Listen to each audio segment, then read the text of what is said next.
Good afternoon. My name is Ben Bingle, and I'm the director of the DeKalb County Nonprofit Partnership at the DeKalb County Community Foundation.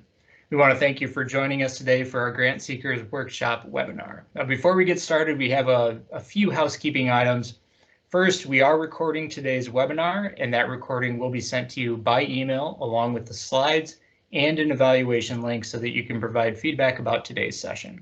We also have everyone muted, but please feel free to use the Q&A and the chat features that are built into Teams, and we're going to save some time at the end to address questions that you submit.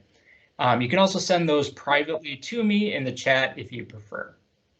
We do have a lot to cover today, so we're going to jump right in, and I'll begin by sharing with you a little bit about the Community Foundation. The DeKalb County Community Foundation was established in 1993, and we partner with philanthropistic benefit organizations and communities throughout DeKalb County. We like to say that we connect people who care with causes that matter.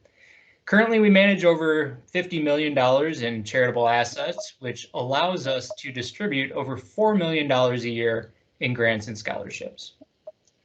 Our mission, which you can see there on the slide, is to enhance the quality of life in DeKalb County by addressing community needs and expanding, managing, and distributing philanthropic resources.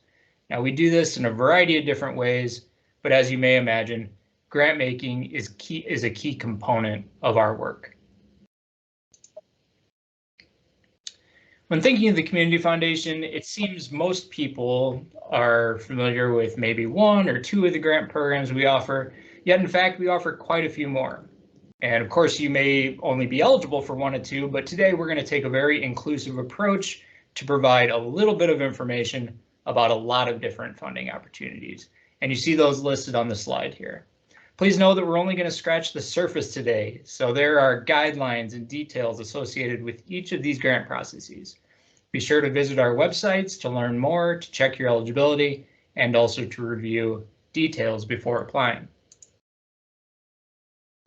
To get us started, our grants director, Jolene Willis, is going to summarize the Community Needs Grant Program.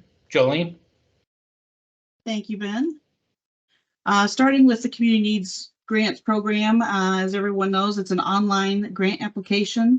It's our most recognized grant program, and many organizations ask about how, what are their best chances and how can that be administered. So how often may I receive a grant? That's something new for this year. In the past, it still holds that organizations can only receive one successful grant per 2 consecutive grant periods. So, for example, an application in the fall grant period is funded at any amount, that organization is not eligible to receive another grant until at least the following fall. So if you received a grant, say this past fall of 23, you wouldn't be eligible again for until fall of 24. And if a grant application is not funded, an organization may reapply with a similar one or a new application in the next grant period. However, new for 2024, if you've had a chance to look at our grant guidelines on the website, we have a new stipulation in there that if organization has been a successful recipient for 3 years in a row, for 3 sequential years, we're asking them that they sit out for 2 grant cycles. So there's examples there in the guidelines to walk you through that. You're welcome to call our office to confirm and verify that condition, but we're doing that in hopes to spread more opportunities around the county, more organizations and that. And so we look forward to seeing that going forward. Timing, plan your grant project and request accordingly. As you know, we fund 2 cycles throughout the year, spring and fall. Those dates and guidelines are on the website and opens January 1st here for the spring, and then opens again later this fall for the fall cycle. Large grants, there's a stipulation in there too that any grant recipient looking for over $20,000 in funding needs to complete a letter of interest or intent submittal to us in the first month of the application period. So for this cycle, it would be due February 1st, and that's a separate application on our website. It walks you through the questions we're seeking and trying to learn more about the large scale and scope of your project. Once that is submitted, there's about a 2-week turnaround period that will review it at the staff and committee level, and then get back to you with feedback about whether or not to submit a full application due by March 1st. As always, in the guidelines there, depending on what type of organization you are, if you're a public school district or any school district really, we seek to have opportunities there for each building. So an elementary, middle, or high school building would be eligible to receive 1 grant per 2 grant periods. We also require a letter of support from the district office or administration office that it's aligned with school district priorities. Higher education and municipal or governmental entities also can apply by department. So the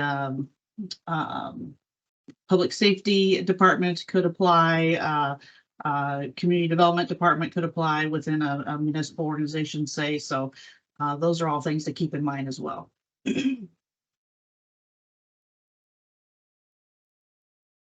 So for community needs grants, focus areas. Let's see. You can see that we have our 5 main pillars there of arts and culture, health and human services, education, community development, and environment and animal welfare. Those are all ones that we seek to fund. If we move on to the next slide for community needs grants, guidelines, and emphasis. Preference is given to applicants or requests there that meet the biggest impact in DeKalb County residents as much as possible. We believe that encouraging these priorities is the best way to do that. Collaborate with other organizations. That's a key component, especially if you're a new organization, maybe a newly formed nonprofit organization. We want to see you reaching out with your colleagues and other entities that we feel that would be a good fit to accomplish your goals. So show ways to show that collaboration partnership in your application include letters of support. Like I mentioned, from supporting organizations or being a member of the DCNP, which is near and dear to our heart. Sometimes we're approached by individuals wanting to start a new nonprofit or program, and with our wealth of knowledge in the nonprofit community, we know that there are often other organizations that can be used as a resource for that program. So that networking within DCNP and through the staff here at the foundation is really invaluable to make your best proposal. Most projects that receive the largest % of their requests have shown an effort to leverage the foundation's dollars against other sources of funds. So if you already have received grant funds, or you could ask to match those dollars with a grant from the foundation, or maybe you have allocated a portion of your operating budget to the project, but need a grant from the foundation to complete the project. Include in-kind support in your budget so the committee can see exactly how how committed the community is to the project, and your organization monitorize your volunteer time and include it as covered cost in the budget. Even if you haven't nailed down another funding source or are planning to host a fundraiser or unsure of how much will raise, include an estimated amount. If you do not show any leveraging of funding in your application and only ask the foundation for support of the project, it's very likely that you'll either be partially funded or asked to cover the remaining costs with another source, or not funded at all to return or asked to return when you found another partial support, so you have a stronger application at a later time. So that's kind of a walk behind the scenes there a little bit. And let me, organizations located outside of DeKalb County can receive a grant from the foundation if the project is a benefit to DeKalb County residents. We have a few instances of that, and they must make it clear in the application. So if there's a state or national organization, they have a chapter here locally, or if there's a letter of support from the local entity, that will go a long way in solidifying your support here. We move to the community needs slides on projects or purposes generally not funded. Our board recently added the phrase updating technology a few cycles ago, because do you fund computers or don't you fund computers and technology? That's a hard question to answer without saying it depends. Our grants are considered operating, our grants committee has decided that computers, technology, and software updates are considered operating costs. So if you're updating already existing hardware and software, that's generally considered an operating cost. You can apply for technology funding if you're starting a new program and require a new computer workstation or the purchase of a new software to start a new initiative or program, but would encourage you to include how the future technology updates to the new program will be funded, because it is expected that the technology will need to be replaced in 4 to 6 years. And that's something we see the organization taking on as a recurring cost. Churches and religious groups can receive a community needs grant as long as the purpose of the grant is to benefit the greater community. A program that is intended for only members of the religious organization would not receive funding. So if a church has a food pantry and that serves the general public in that community, well, then that's an eligible project, not funding their own youth group that they need a bus just to haul their youth group around. It would need to be really serve a greater purpose or need. Capital projects are eligible for funding, but we are aware that if your request is greater than the $20,000, you must notify us with the letter of intent application by the due date.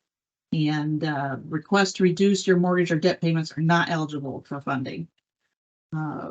You cannot apply for a political project. The foundation stays nonpartisan in all of its grant making and initiatives.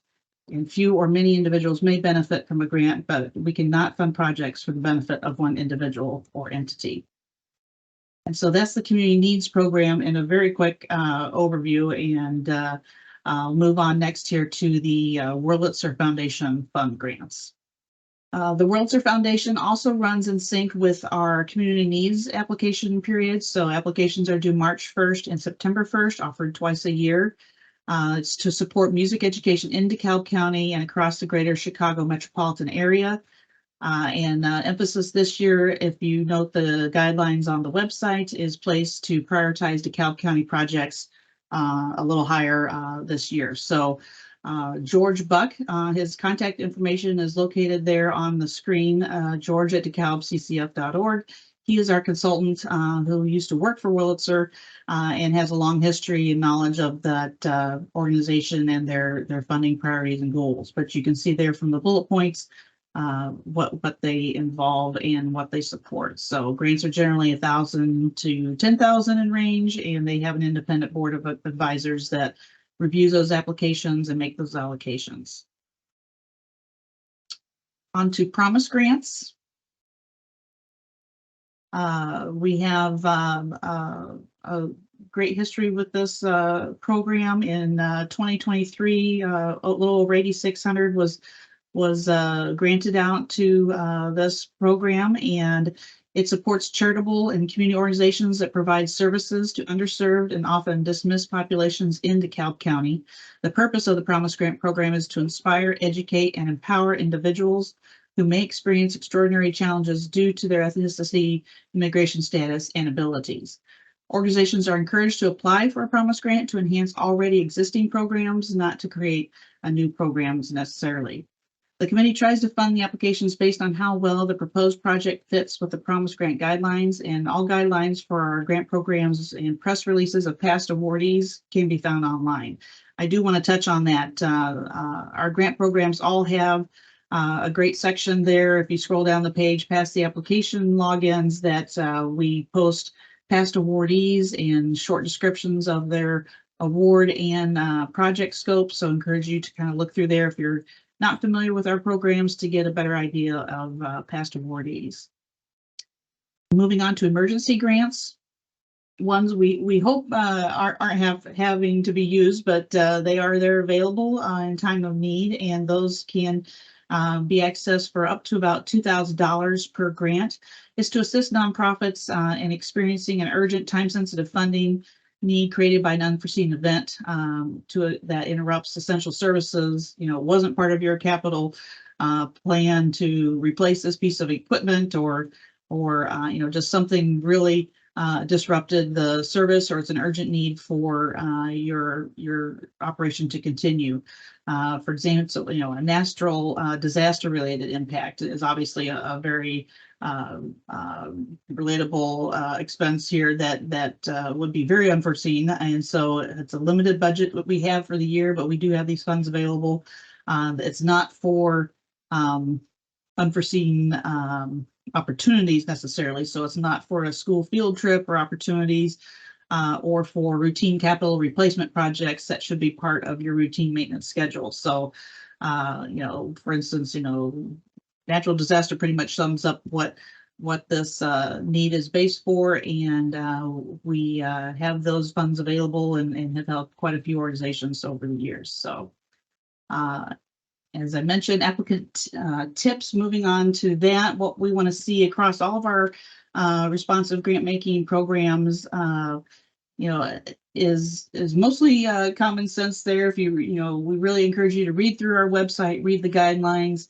And we want to reiterate that although many of our grant programs and initiatives are administered for unique purposes and therefore may have some differences reflected in their guidelines and processes to apply for and receive a grant, briefly go over, what some of these have in common. And that's what is up here at the top, that it must be for a charitable purpose, provide a clear public benefit to the residents of DeKalb County. You must be a recognized nonprofit, have your federal EIN number, have a clear community benefit, and, all of our grant application and allocation decisions are made within about 2 months after the grant application deadline. We also require that our non-discrimination policy is adhered to because these funds are for the greater good and public service. On to the next slide here of do's and don'ts.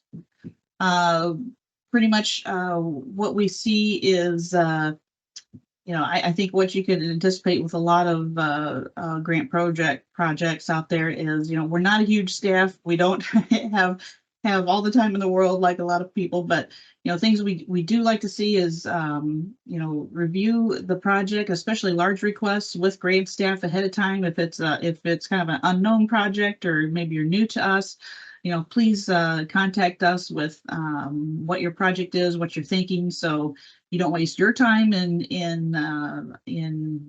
something that might not be a fit, or our committees, in something they really see, could be useful, but it just wasn't really well thought out. Maybe a little more time could build you a stronger application. Photos help, if there's a before and after sort of situation, you have this equipment need and it looks like this now, but show us what that looks like or what your need is. Just a couple photos, it really is all we need.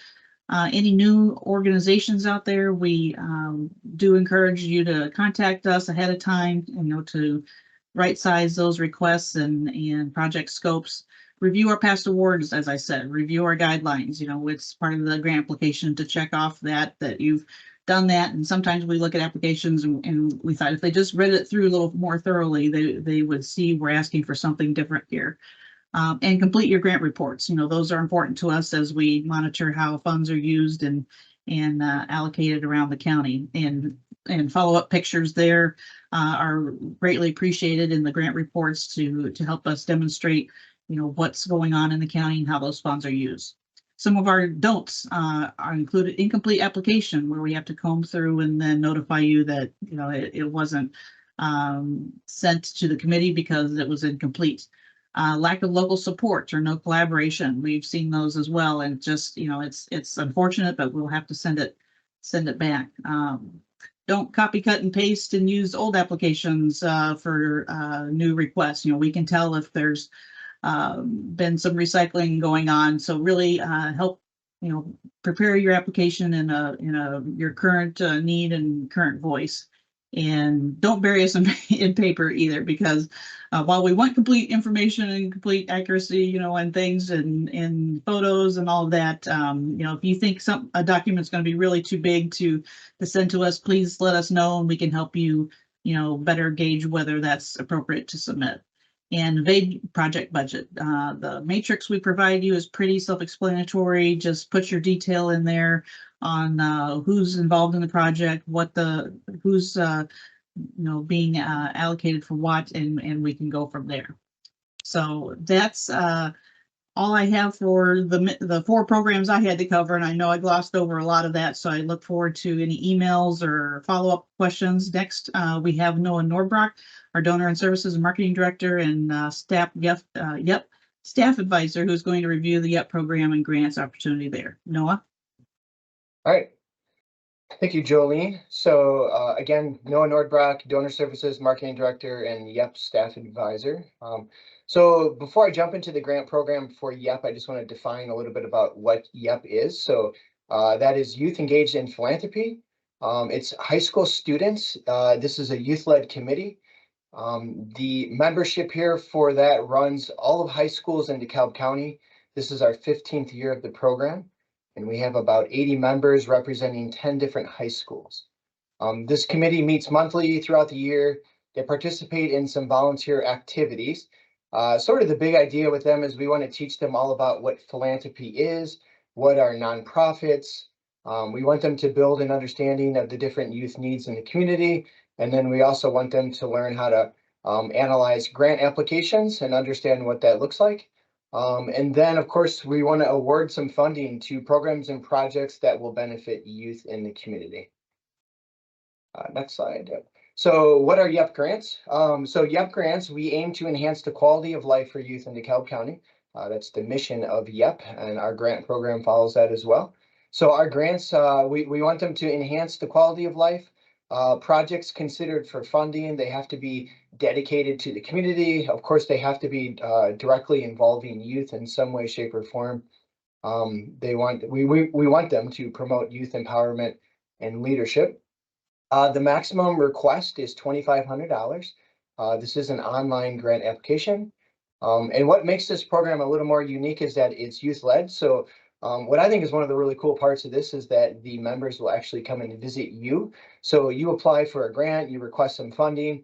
We'll have a group of students who will come to your organization, learn a little bit about the program and the project. We'll probably snap some photos along the way of them doing that, interacting with you, but it gives you a great opportunity to kind of show them in person what you're going to use the money for, which is a really important part of it.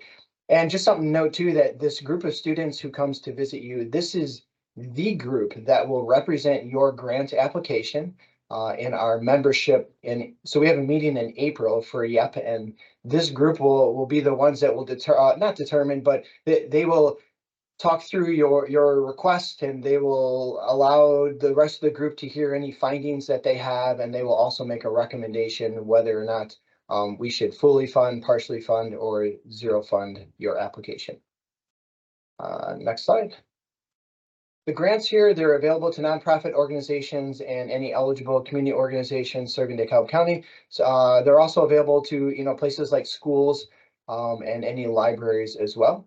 The requests, as you can kind of read here, some of the bullets about impacting youth. We do follow the 40 developmental assets. So these are healthy building blocks for youth.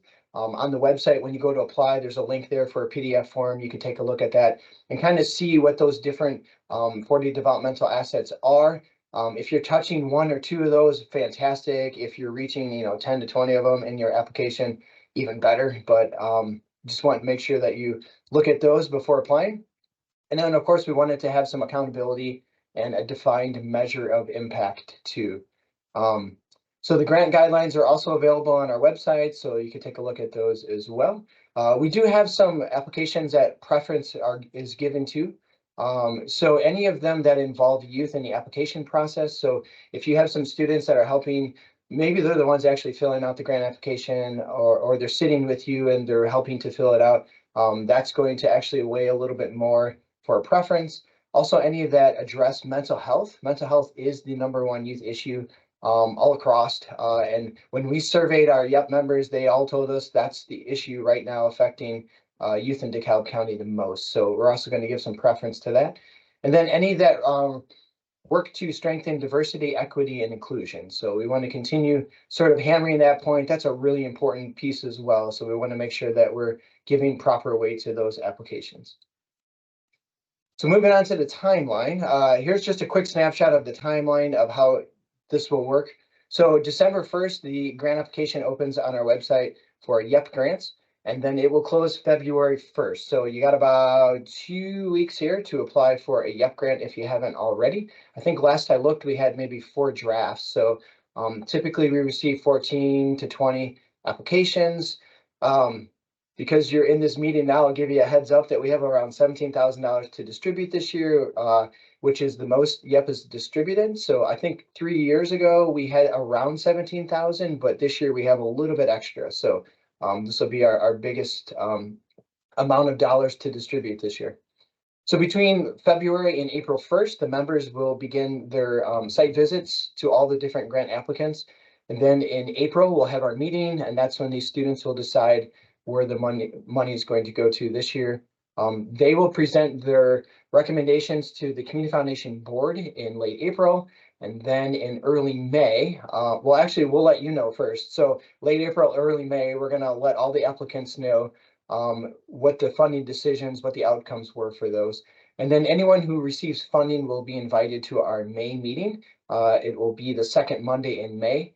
And we will hand out probably just maybe not grant checks, because with ACH we like to distribute money that way, but we definitely do want to recognize you publicly and also hand you an award certificate. So want to make sure we do that. So one example here of YEP grants, jump on that next slide there. So this is just an example from Wall Camp. So this is a 2022 YEP grant request. The request was for harnesses and helmets for a rock climbing wall and a zip line. The purpose was to provide youth safety equipment for a rock climbing wall and zip line.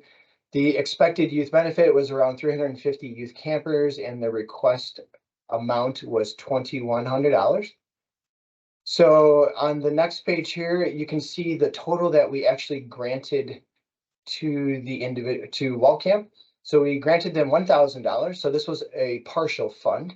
The members decided, just due to the amount that they had available, that $1,000 would at least get them going with harnesses and helmets.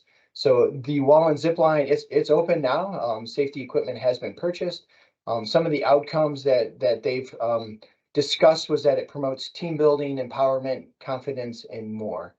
So this was an example of a really good request, one that we would have fully funded had we had more dollars. We would say, you know, from a YEP standpoint, this was, you know, just a great outcomes for the request itself, because it did promote positive youth development too. So some tips for YEP grants when applying. Just really can't stress that enough to review the grant guidelines and the 40 developmental assets before applying. There is a little section in there about things that YEP typically doesn't fund.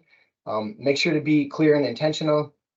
So just to give you a quick example of maybe some things that YEP typically doesn't fund, those would be things like food and snacks for meetings, t-shirt costs, staffing costs, and scholarships. And we also don't typically fund repeat grant applications. So if you asked for funding for something last year, if you came back to us with the same request this year, most likely you would be zero funded for that, just because we typically with YEP, we want to make sure that they're new requests for new youth impact in the community. Be prepared for questions. So that's another cool thing about with site visits. You'll have some high school students asking you questions about your application. So heads up, be prepared. The questions range all over the place. Yeah, so I'll just give you a heads up on that. Some of the favorite questions are things like, if we can only fund a portion of this request, what part would you want to see funded in full? Also, like, would your project succeed if we were only able to partially fund the request? I already mentioned involving youth in the application. That's a good tip as well. And then secure, if you can secure additional funding from any other outside organization, that looks really good on your application, and the members do note that. So that is one of our check boxes that we check as we walk through these.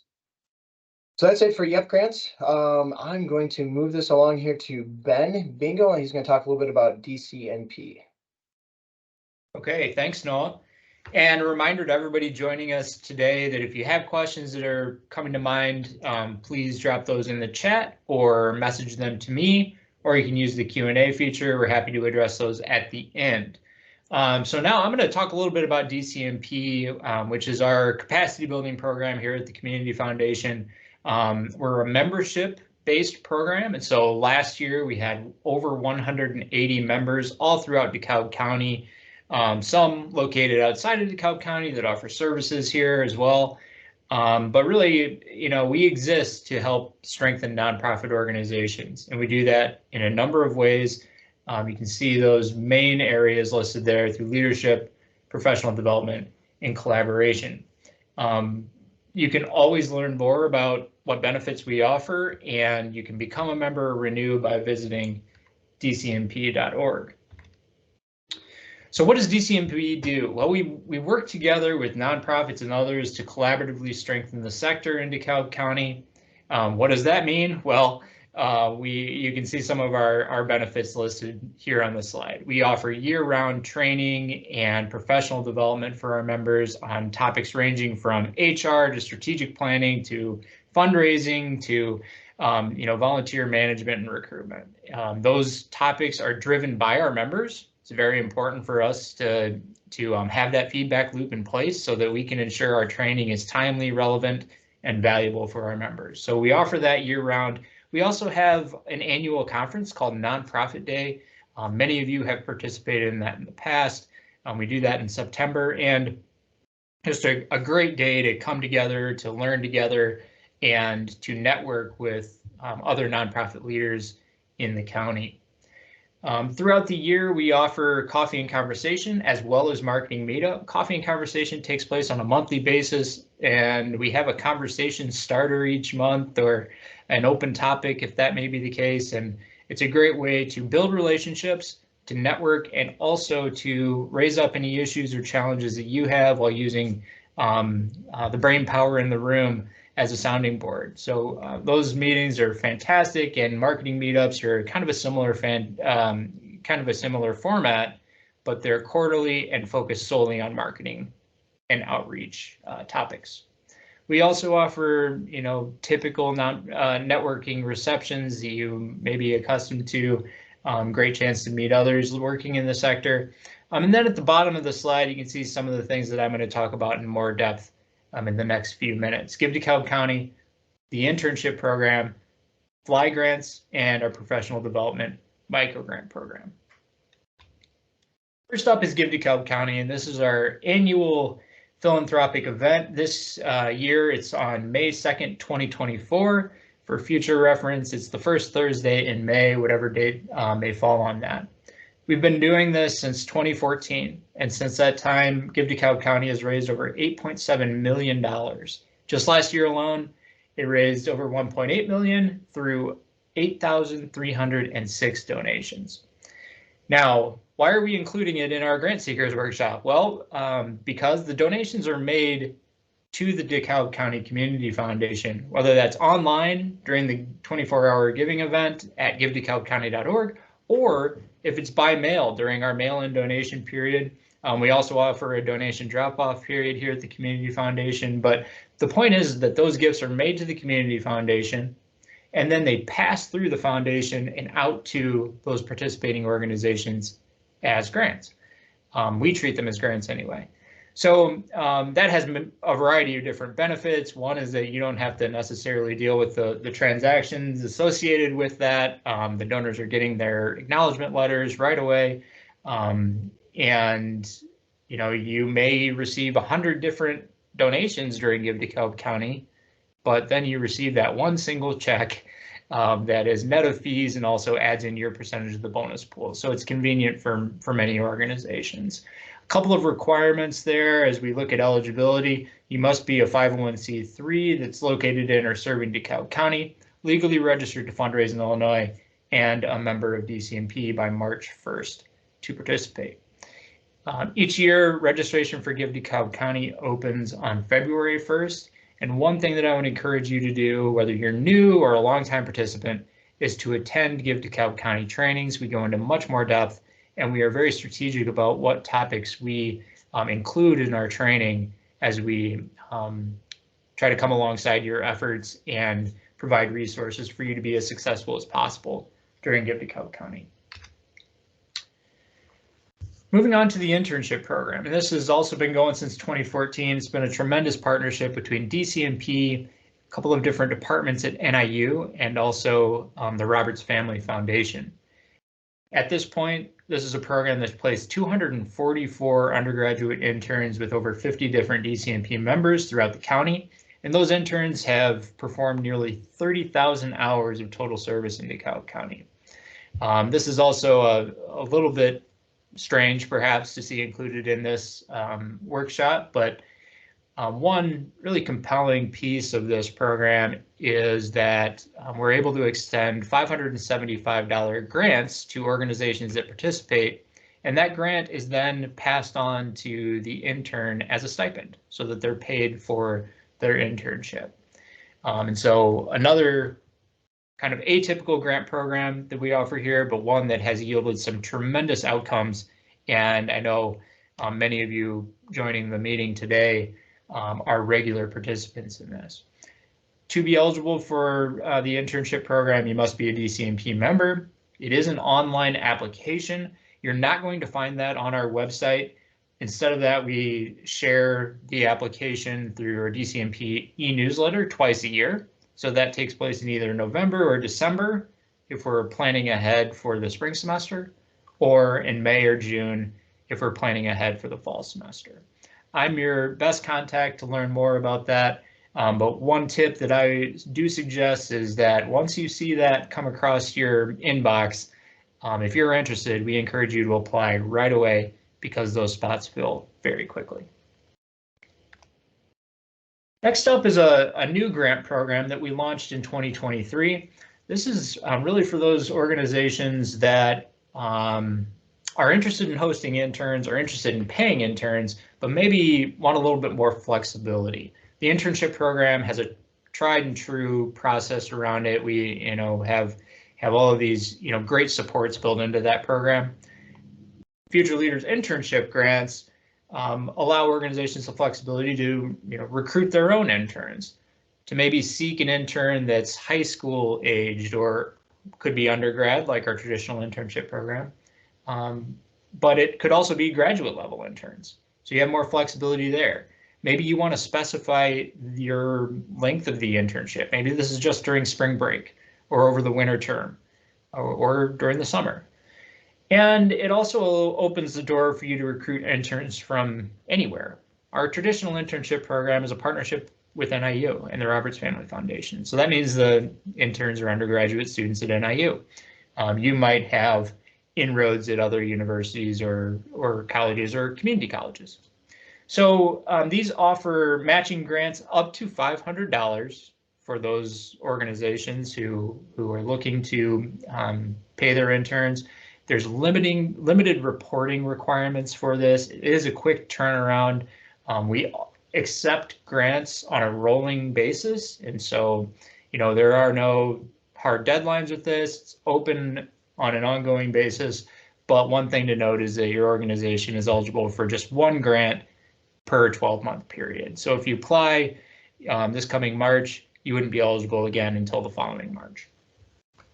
Great opportunity, and like I said, we just started offering this in 2023. And that brings me to the final DCMP grant, and that's our Professional Development Microgrant Program. These are grants up to $250 for DCMP members to basically help support your professional development. Like I said, we offer training year-round, but we also realize we can't satisfy all of the professional development of all of our members. And so if you have a specific need, maybe you have a conference coming up, or maybe your board is requesting a consultant come in for a couple of hours with them on a given topic, you can apply for up to $250 through this microgrant program, and we might be able to help support those costs. So another one that has a short application, it is online. You can find it at dcmp.org. Limited reporting, another quick turnaround, and those are also open on a rolling basis. Same as the FLY grants, it's one grant per 12-month period. A little tidbit on this one is that if you're a newer grant writer, this has been a nice way for new grant writers and those that are just kind of trying to get some experience. to get that experience and do so with kind of a lower bar, I guess, lower stakes, and also an easier application. So nice way to build a track record with us, and maybe to also get some support for your professional development needs. So that's a little bit about DCMP grants and funding. And now I'm going to turn it over to our Community Engagement Director, Terry Sparts, to talk about proactive grant making. Hello, everybody. Thanks for joining us today. Yeah, and I want to talk a little bit about some of our community initiatives that we support through our Community Engagement Committee here. And we kind of tend to think about these initiatives as our 4 E's that we're focused on. And those E's are education, environment, economy, and our newest is equity, which we're building out that strategy. But today I want to talk a little bit about some of the grant programs that are associated with each one of those.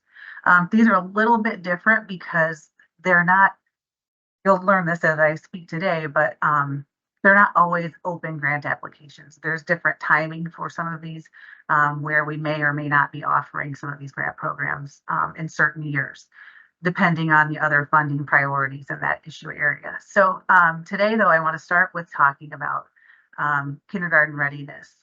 And so with that education initiative, we actually partner with the DeKalb County Collaborative for Young Children, and we do provide funding support to move that initiative forward.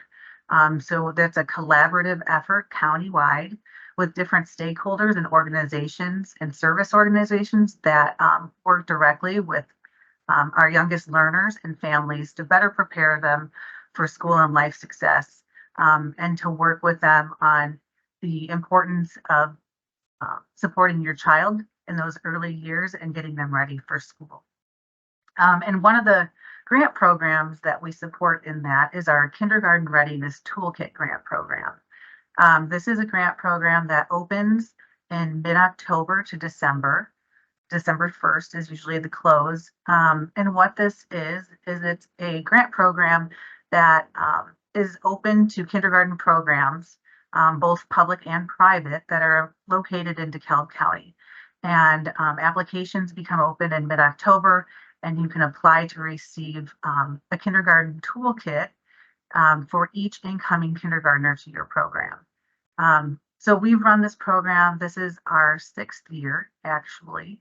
And in this, we partner with local organizations, or local business rather, School Toolbox, to help source and build these toolkits to give to our young learners that do receive these grants.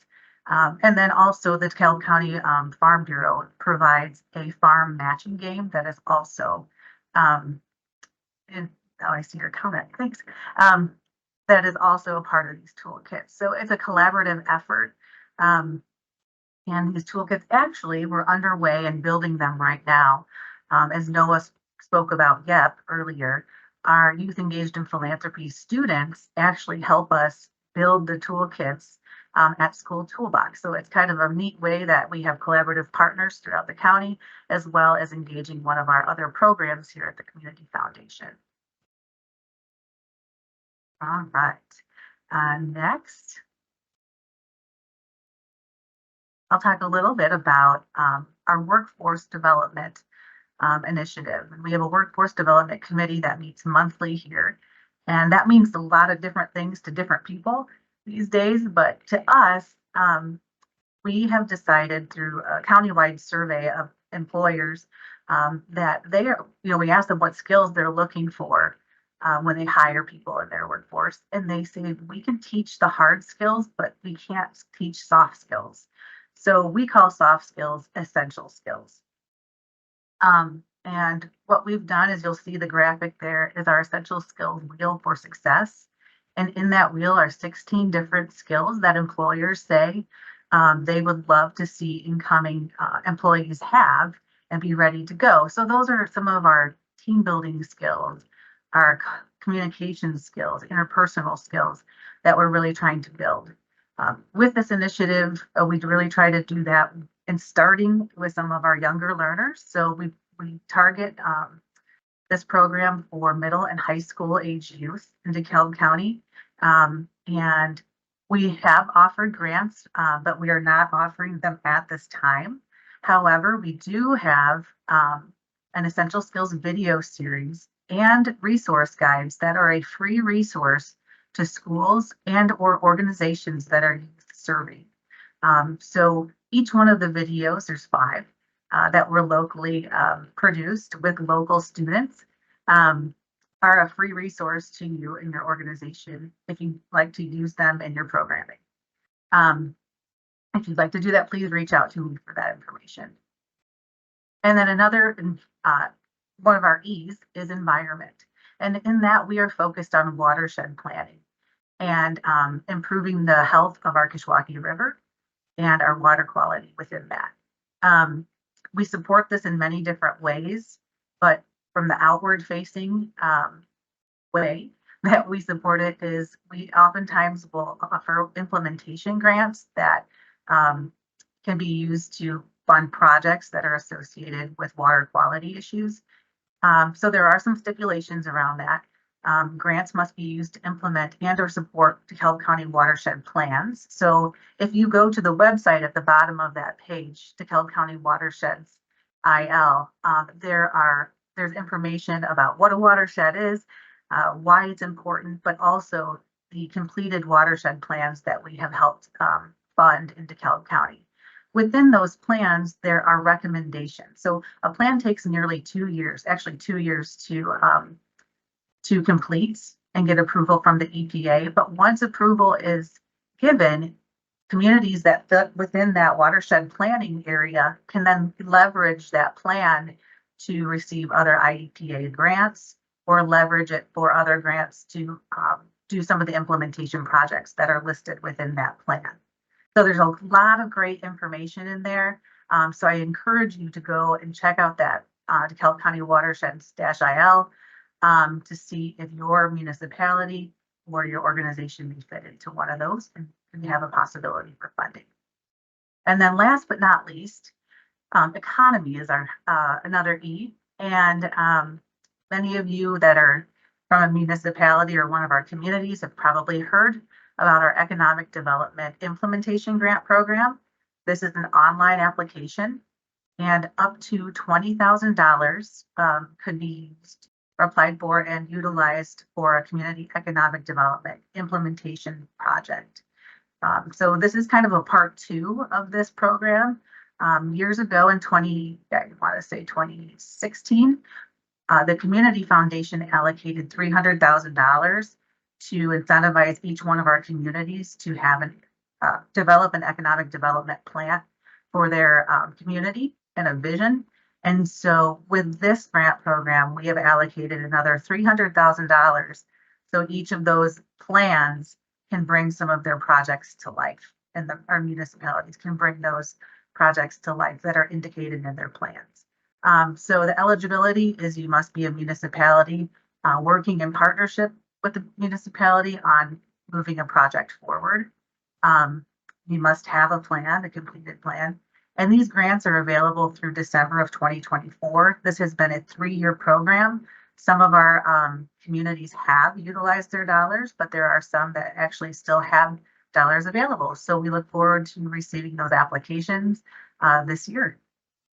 And if you have any questions about that program, I'm happy to help, and reach out to me through my email or give me a call. Okay, thanks, Terry, and Noah and Jolene as well. That's the end of our presentation, and you heard from some of our program staff today, but here's the rest of the Community Foundation team, along with email addresses for all of us. So please don't hesitate to contact us. If questions come up later, or if you want to discuss proposals, that's what we're here for, and we invite that conversation with you. In the meantime, we do have a couple of questions that were submitted during the presentation. The first one is for Jolene, and this person asked, if turned down for the LOI for the large request, can we apply for less than $20,000? Yes, that is something. If you get feedback from us, from grants committee that your request isn't appropriate for a large request, you're definitely welcome to restructure that application and get it in before the March 1st deadline for under $20,000 for sure. Okay. Do you have any additional tips or things that this person should keep in mind in that specific situation? Just when you get the feedback from us, it'll be in an email, hopefully, with some description there of why perhaps it wouldn't be beneficial to continue that large request. And if you have questions from that, please give us a call and ask more questions. We're here to help and to get successful grant applications up through our committees. So just, ask questions, walk through the proposal. We can set up a time to meet. So, just use us. Thanks, Jolene. And then the next one is for Terry, and this person is just asking if the kindergarten readiness, is there an option to support homeschooled kindergarten programs? Actually, not to my knowledge, we've never received an application from a homeschool program. That would be something that we could discuss at committee, but no, to my knowledge so far, we've never received an application. But as long as we're supporting, that readiness aspect for our young learners, that's definitely something we can consider. Thank you for bringing that up. I've never had that question before. Yeah, great question. And it was from an anonymous guest. So if you want to follow up on that, please directly contact Terry. You can see her email there on the slide. Seeing no other questions, I want to thank you again for attending. We encourage you to check out dcmp.org and also DeKalbCCF.org for upcoming events, grant information. There's so much more information available on those websites, so please take advantage of that as well. Thank you again for attending. Thank you to our presenters, and enjoy the rest of your day. Take care.